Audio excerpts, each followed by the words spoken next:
Could it be that the HuffPo is encouraging divorce over staying married? Dan Gainor, a frequent guest of the Phil Valentine Show of the Media Research Center, is on the line to chat about this. Dan, how are you? I am doing very well. It's almost Thanksgiving, a time when we all get to give thanks for something, and I guess we get to give thanks for the Huffington Post being as crazy as it is. Yeah, it is. So what were they saying in the HuffPo about this? Well, here's what they've done. They've got about 20 regular sections to their website for people who are smart enough and don't get paid to look at the website, and they just launched a new one on divorce. Now, it makes sense, okay, if you get a marriage section, in modern times you're going to adapt. No, they don't have a marriage section. They just have a divorce section. And further, it's not even just a divorce section. It's like a pro-divorce section. Its motto is, marriage comes and goes, but divorce is forever. And it's from Nora Ephron, who used to be married to Carl Bernstein, and got a couple of divorces under her belt. Today's lead headline, reconciliation after separation. Don't bet on it.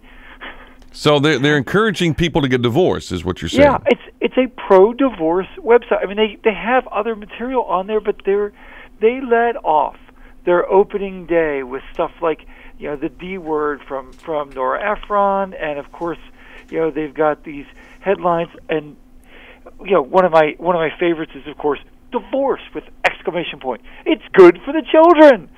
So divorce is good for the children. Yeah. Now, they also had stories on there that were not so upbeat, but this story came from Pulitzer Prize-winning Jane Smiley, and it appeared with a photograph, no kidding, of smiling, jumping kids. And they're saying, how do they say the divorce is good for children? Well, they say the nuclear family, it's dull, and they talk about ways. Stepbrothers and stepsisters can build things together. It is a website run by a woman who's, I think, on at least marriage number 3, maybe marriage number 4. I'm not sure. She did Nora Ephron also very famously did Heartburn, which was talking about her marriage with Carl Bernstein, which she bashes him real badly. He threatened to sue. Arianna Huffington is also famously divorced, if you recall. Sure. Not only divorced, but her husband went to the other side. Well, I was going to say, her husband went to the other side, and then she did, but different ways. Yeah, exactly. Politically, she went to the other side. Sexually, he went to the other side. Yes, exactly. He came out as, I think, publicly claiming he was bisexual. Right. Which I guess if you've been married for a long time, that would be how you would want to present that. And then she, who had been a career conservative, became a career, strident, opportunistic, liberal Democrat, and now makes her career being on television all the time, and that's one of the key points about this. Arianna Huffington goes on television more than once a week, and quite literally more than once a week in the last year, something like 60 times just in the broadcast networks, and then there's MSNBC, which adores her, and they treat her like she is a legitimate news commentator.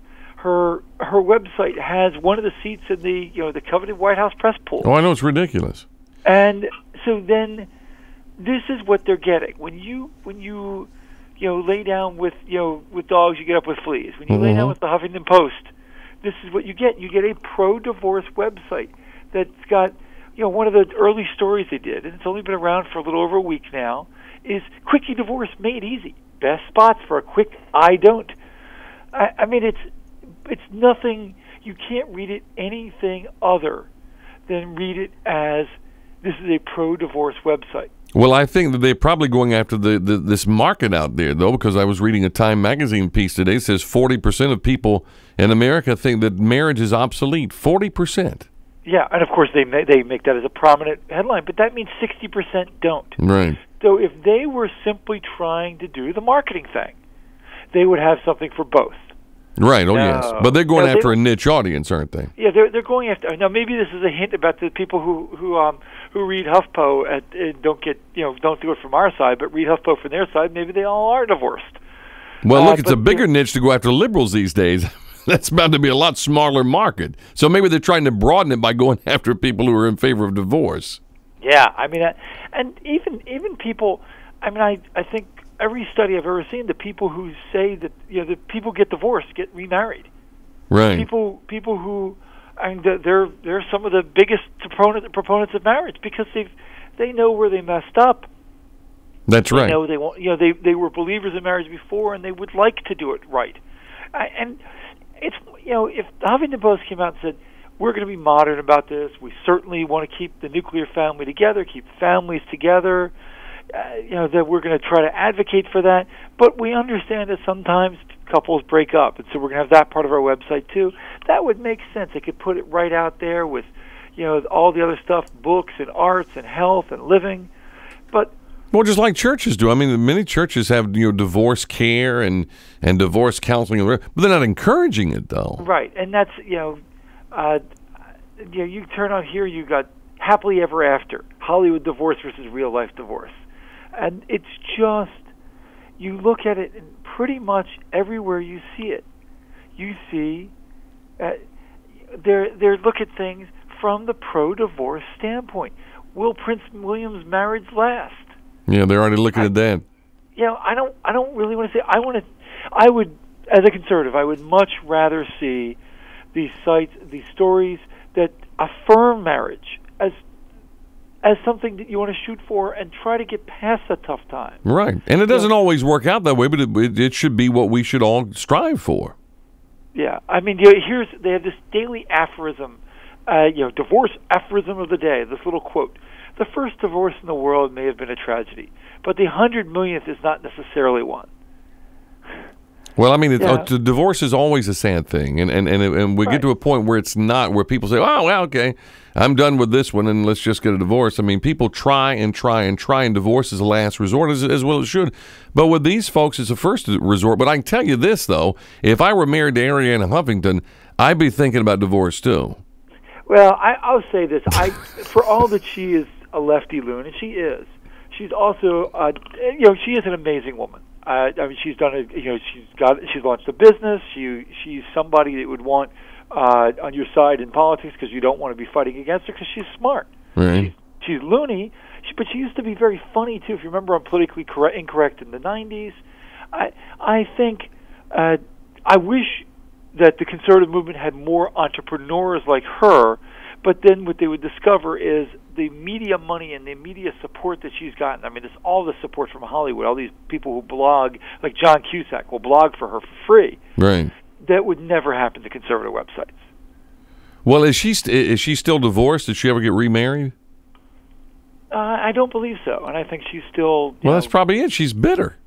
Well, even if she's not, it's just this is the left-wing view of the world. Yeah. And I think she's an opportunist. I think even at times where she doesn't agree, she embraces the left-wing view of the world, which is they're going to create a faith page, and they did. They did this. They have a faith section which tears down religion. Now they have a divorce section. They didn't even do a marriage section that tears down marriage. They at least went right to the divorce section. Right. Well, the thing about it is, I mean, they I believe, and I'm not probably putting words in their mouths, but from the liberal standpoint, they think that marriage traps a woman, and that's it's probably the whole institution of marriage is anti-woman, and so they want women to do whatever they want to do. Even that, I think they would just say marriage traps a person. They can't say that though, because it's all about a leftist thing. I mean, so they got to trash marriage, and I think it's mainly because they can't succeed at it, and anything they're not good at, they're going to trash it and say that it's okay. I think even beyond, it's less a success thing, though that's probably part of it. I think it is just like the old Soviet Union, like the current Chinese communists. They want to tear down any institutions that are not government. Right. Whether it's religion, if you're a good Christian, they want to tear down marriage because that keeps you together. They want to tear down family, and all the while they're going to say that they support these things, but then all the while they're going to tear them down. Yeah, well, it's interesting. I guess you've got something up at the Media Research Center about this, right? Yeah, you can actually find this on cultureandmedia.com, our Culture Media website. It's the lead story right now, and I really think people should check it out. Cultureandmedia.com. Dan Gainor from the Media Research Center. Dan, appreciate it as always. Thank you very much. Always happy to do it. All right. Quick timeout. We're going to be back in a moment. 1-800-618-PHIL. Stay with us.